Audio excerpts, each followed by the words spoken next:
Capítulo 22. David se fue de Gat y huyó a la cueva de Adulán. Cuando sus hermanos y el resto de la familia se enteraron, fueron a verlo allí. Además se le unieron muchos otros que estaban en apuros, cargados de deudas o amargados. Así David llegó a tener bajo su mando a unos 400 hombres.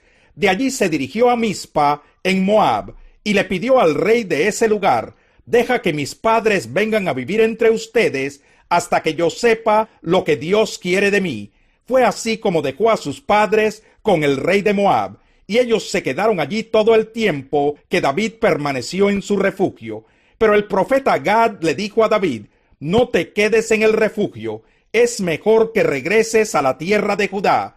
Entonces David se fue de allí y se metió en el bosque de Jared.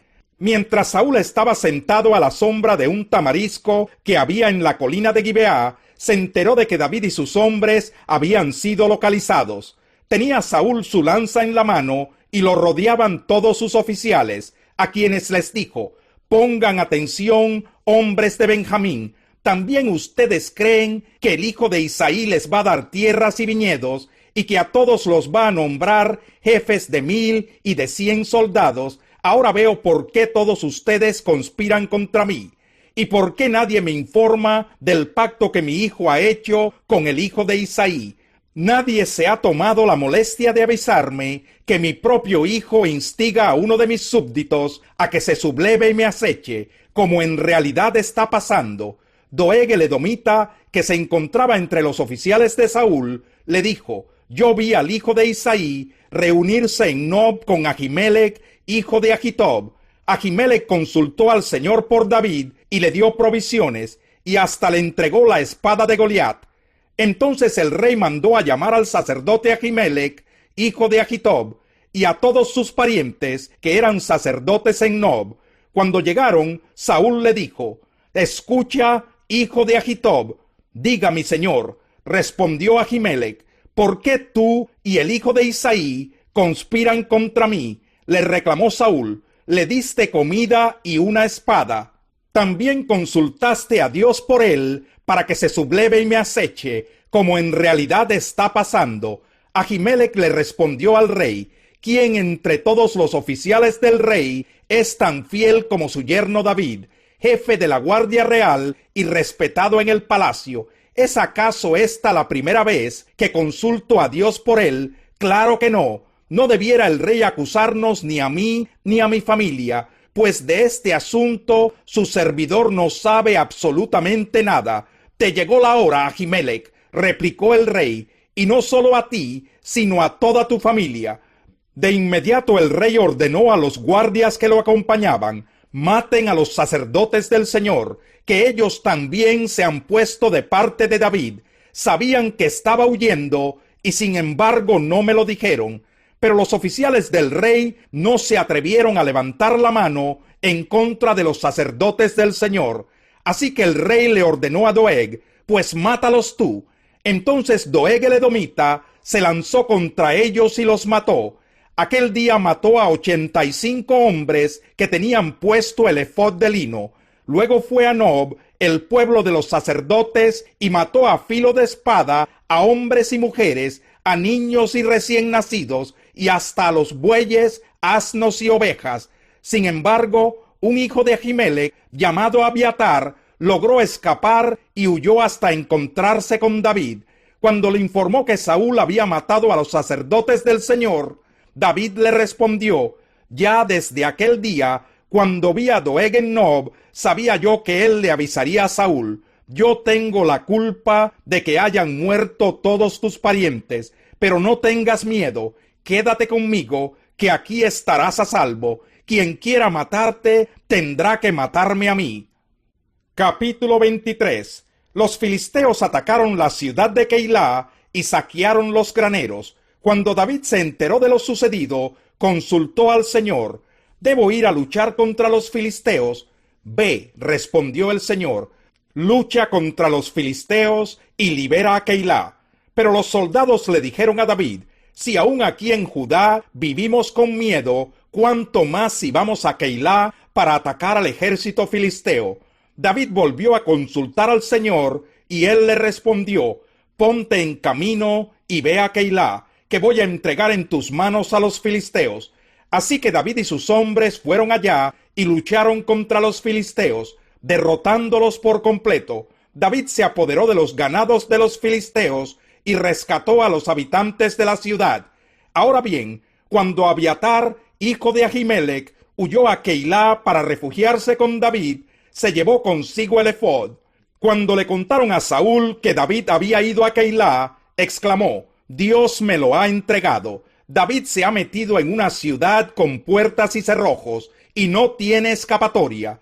Entonces convocó a todo su ejército para ir a combatir a David y a sus hombres y sitiar la ciudad de Keilá. David se enteró de que Saúl tramaba su destrucción. Por tanto, le ordenó a Abiatar que le llevara el efod. Luego David oró: Oh Señor Dios de Israel, yo tu siervo sé muy bien que por mi culpa Saúl se propone venir a Keilá para destruirla. ¿Me entregarán los habitantes de esta ciudad en manos de Saúl? Es verdad que Saúl vendrá, según me han dicho. Yo te ruego, Señor Dios de Israel, que me lo hagas saber. Sí vendrá, le respondió el Señor. David volvió a preguntarle: ¿nos entregarán los habitantes de Keilá a mí y a mis hombres en manos de Saúl? Y el Señor le contestó: sí los entregarán. Entonces David y sus hombres, que eran como 600, se fueron de Keilá y anduvieron de un lugar a otro. Cuando le contaron a Saúl que David se había ido de Keilá, decidió suspender la campaña. David se estableció en los refugios del desierto, en los áridos cerros de Zif. Día tras día Saúl lo buscaba, pero Dios no lo entregó en sus manos. Estando David en Ores, en el desierto de Zif, se enteró de que Saúl había salido en su busca con la intención de matarlo. Jonatán, hijo de Saúl, fue a ver a David en Ores y lo animó a seguir confiando en Dios. No tengas miedo, le dijo, que mi padre no podrá atraparte. Tú vas a ser el rey de Israel y yo seré tu segundo. Esto hasta mi padre lo sabe. Entonces los dos hicieron un pacto en presencia del Señor, después de lo cual Jonatán regresó a su casa y David se quedó en Ores. Los habitantes de Zif fueron a Gibeá y le dijeron a Saúl: ¿no sabe su majestad que David se ha escondido en nuestro territorio? Está en el monte de Jaquilá, en los refugios de Ores, al sur del desierto. Cuando su majestad tenga a bien venir, entregaremos a David en sus manos. Que el Señor los bendiga por tenerme tanta consideración.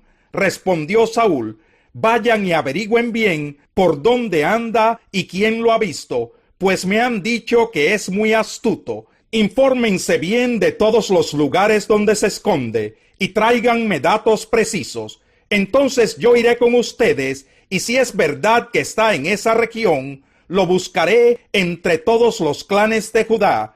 Los de Zif se despidieron de Saúl y volvieron a su tierra. Mientras tanto, David y sus hombres se encontraban en el desierto de Maón, en el Arabá, al sur del desierto. Cuando le avisaron a David que Saúl y sus hombres venían en su búsqueda, bajó al peñasco del desierto de Maón. Al enterarse de esto, Saúl dirigió la persecución hacia ese lugar. Saúl avanzaba por un costado del monte, mientras que David y sus hombres iban por el otro, apresurándose para escapar. Pero Saúl y sus hombres lo tenían rodeado. Ya estaban a punto de atraparlo, cuando un mensajero llegó y le dijo a Saúl: apresúrese, su majestad, que los filisteos están saqueando el país. Saúl dejó entonces de perseguir a David y volvió para enfrentarse con los filisteos. Por eso aquel sitio se llama Sela Hamaclecot. Luego David se fue de allí para establecerse en los refugios de Engadi. Capítulo 14. Reciban al que es débil en la fe, pero no para entrar en discusiones. Algunos su fe les permite comer de todo, pero hay quienes son débiles en la fe y solo comen verduras. El que come de todo no debe menospreciar al que no come ciertas cosas, y el que no come de todo no debe condenar al que lo hace, pues Dios lo ha aceptado. ¿Quién eres tú para juzgar al siervo de otro? Que se mantenga en pie o que caiga es asunto de su propio Señor. y se mantendrá en pie porque el Señor tiene poder para sostenerlo. Hay quien considera que un día tiene más importancia que otro, pero hay quien considera iguales todos los días. Cada uno debe estar firme en sus propias opiniones. El que le da importancia especial a cierto día, lo hace para el Señor. El que come de todo, come para el Señor, y lo demuestra dándole gracias a Dios. Y el que no come, para el Señor se abstiene, y también da gracias a Dios.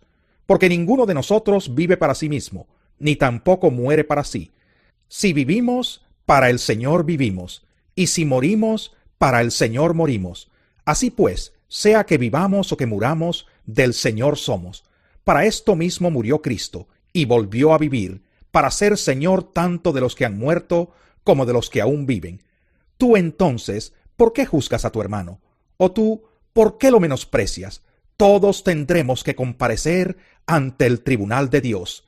Está escrito: tan cierto como que yo vivo, dice el Señor, ante mí se doblará toda rodilla y toda lengua confesará a Dios.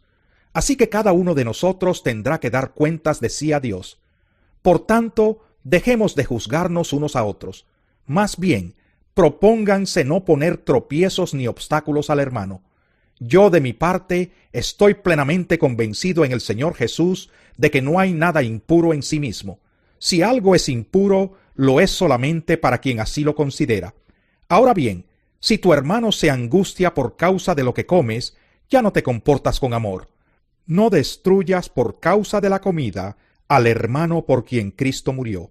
En una palabra, no den lugar a que se hable mal del bien que ustedes practican, porque el reino de Dios no es cuestión de comidas o bebidas, sino de justicia, paz y alegría en el Espíritu Santo. El que de esta manera sirve a Cristo, agrada a Dios y es aprobado por sus semejantes. Por lo tanto, esforcémonos por promover todo lo que conduzca a la paz y a la mutua edificación. No destruyas la obra de Dios por causa de la comida. Todo alimento es puro. Lo malo es hacer tropezar a otros por lo que uno come. Más vale no comer carne, ni beber vino, ni hacer nada que haga caer a tu hermano. Así que la convicción que tengas tú al respecto, manténla como algo entre Dios y tú. Dichoso aquel a quien su conciencia no lo acusa por lo que hace. Pero el que tiene dudas en cuanto a lo que come, se condena, porque no lo hace por convicción. Y todo lo que no se hace por convicción es pecado.